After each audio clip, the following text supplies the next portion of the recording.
Hi everyone, welcome back to the channel. Today I'm gonna talk to you about how I save money in my daily life in London. As we all know, big cities can be very expensive. And as you might know, London is super expensive. So over the years, I put some strategies in place.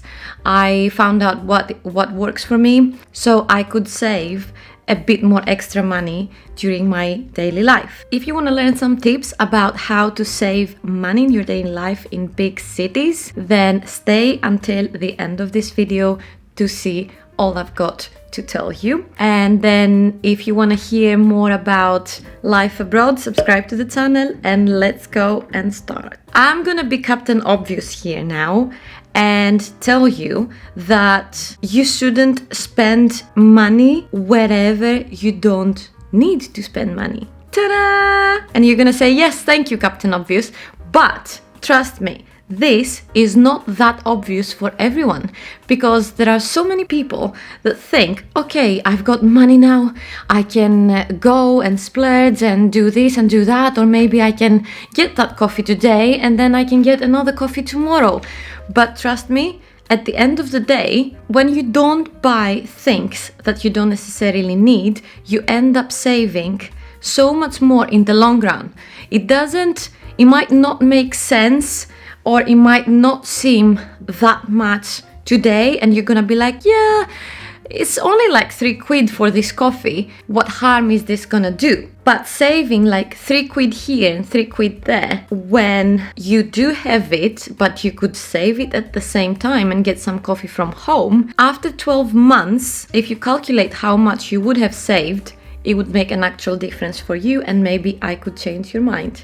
So be careful what you spend on, and mostly, I'm not gonna say always, but mostly spend on things you need. Okay, another very important thing when you live in big cities is using less public transport, or less transport in general. If you live in London, you probably know that public transport is quite expensive. It's very reliable, thank you TfL, but it's also very expensive. A travel card, for a standard travel card, monthly one, for zones 1 and 2, I think it's like almost £150 a month now. Correct me if I'm wrong, I don't remember because I haven't bought one in a very, very long time.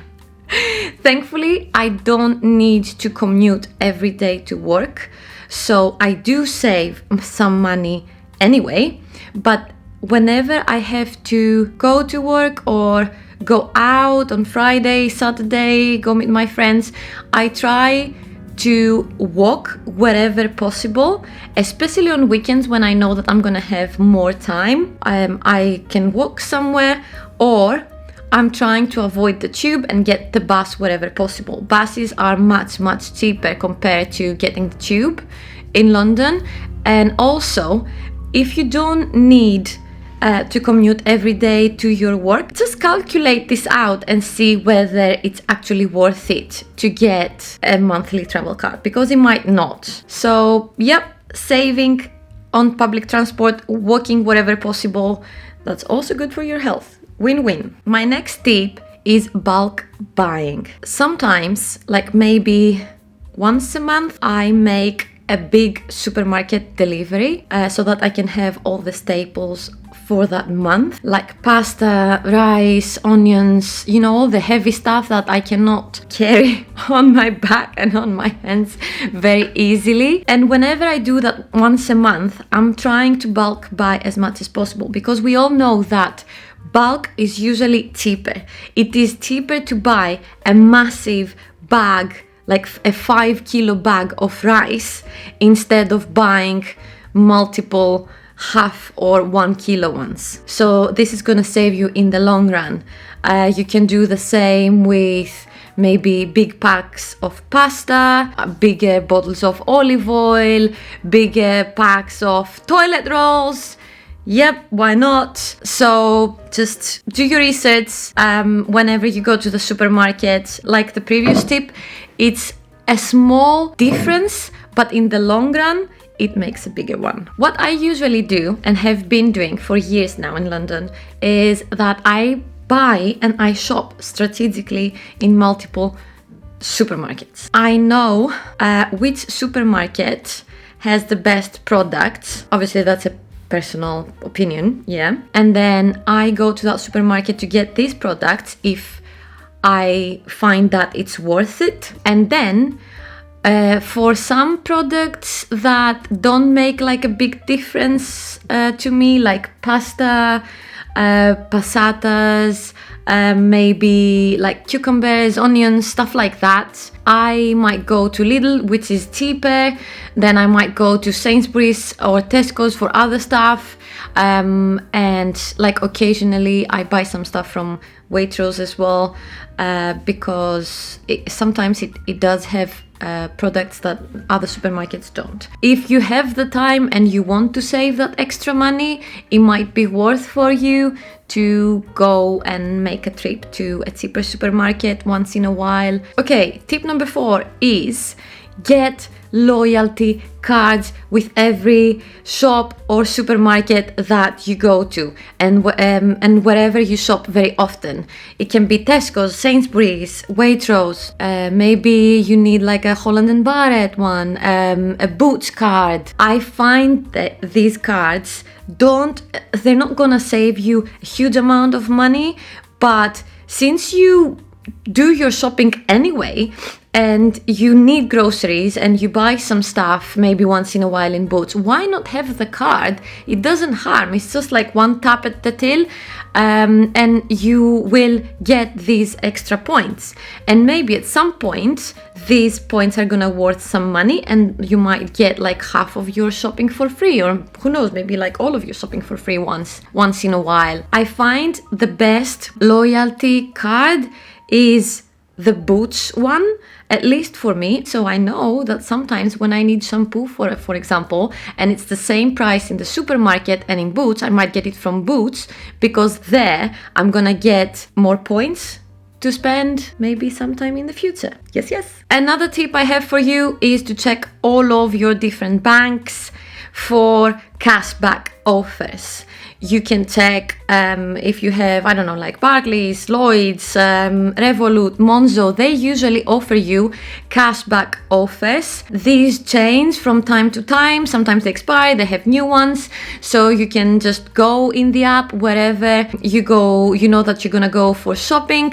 Check if there's one, because usually you need to activate this before you shop to get the cashback. There's another very good tip I have regarding banks, but I'm gonna save this for last, so stay until the end of the video to find out what it is. Another tip that I think is underestimated is to check all of your subscriptions at least twice a year.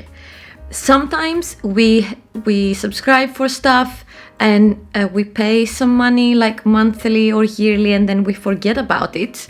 So it's good to check your accounts.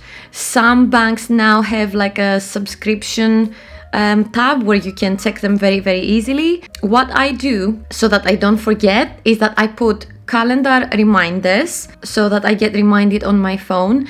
And also whenever I subscribe to something new, I put another calendar reminder to check that either like twice a year or just before it expires, so that I can check whether I still need it or maybe I should cancel it. Another one that might seem obvious for the people who travel often, but maybe not for others, is to book your tickets and events, like any travel tickets, well in advance before your travel plans or events. This is going to save you quite a good chunk of money, to be honest, especially if it's plane tickets. If you book them like 5 or 6 months in advance, they can be like 100 or maybe sometimes even £200 cheaper than booking them 1 or 2 months only in advance. Also, always remember to check your gas and electricity, maybe like even internet providers plan, and see, like do a little market research and see whether you have the right plan for you. Maybe you have a higher consumption of electricity or gas lately, and your current plan doesn't work out for you. Maybe there's another provider who has a cheaper plan for higher consumptions, or some other offer that you would benefit from. So it's always good to check the market, and always review everything once or twice a year. Right, and now the last tip that I promised regarding banks is to always check what other accounts are out there in the markets. For example, you could check maybe other banks and see what accounts they have, or you could check your own bank.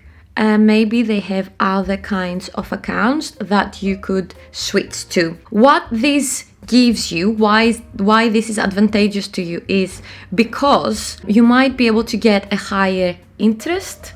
They might have a better ISA account for you to save in, or they might have better cashback offers. Or the best thing, sometimes there are certain types of accounts that is not the basic bank account everyone gets in the beginning with their bank.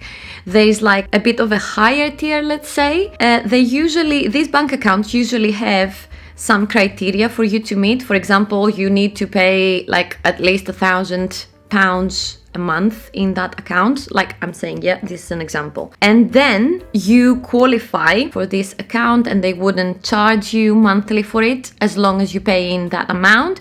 And these accounts usually provide some perks as well. For example, I have a type of account that gives me 6 cinema tickets per year in a certain cinema chain like Odeon or View or whatever. And this is really good because it saves me like the money for 6 cinema tickets a year. So I say it's a win-win, and you should definitely check it out. Please let me know in the comments if you have any saving tips when living in an expensive city, or if you live in London. Let me know what you do to save money in your daily life. Subscribe and like this video if you enjoyed it, and I'll see you on the next one. Bye.